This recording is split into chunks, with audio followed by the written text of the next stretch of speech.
يا أيها الذين آمنوا لا تأكلوا الربا أضعافا مضاعفة واتقوا الله لعلكم تفلحون واتقوا النار التي أعدت للكافرين وأطيعوا الله وأطيعوا والرسول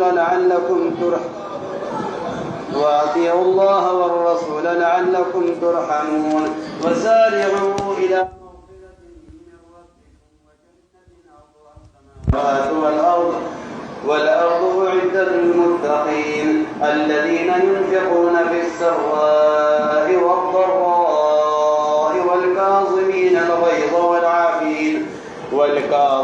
الغيظ والعافين عن الناس والله يحب المحسنين.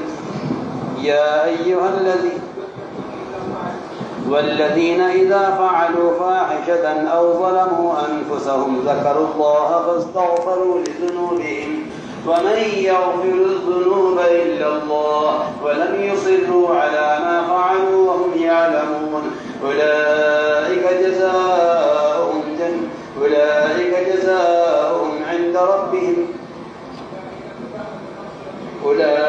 جزاؤهم مغفرة من ربهم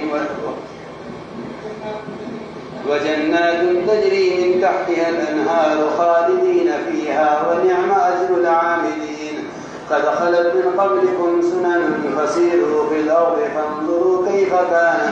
فانظروا كيف كان عاقبة المكذبين. ولا تحزن عليهم ولا تكن في ضيق هذا بيان للناس وهدى وموعظة للمتقين. ولا تهنوا ولا تحزنوا وأنتم الأعلون إن كنتم مؤمنين. إن يمسسكم قرح فقد مس القوم قرح مثله وتلك الأيام نداولها بين الناس وليعلم الله الذين آمنوا ويتخذ منكم شهداء والله لا يحب الظالمين وليمحص الله الذين آمنوا ويمحق الكافرين.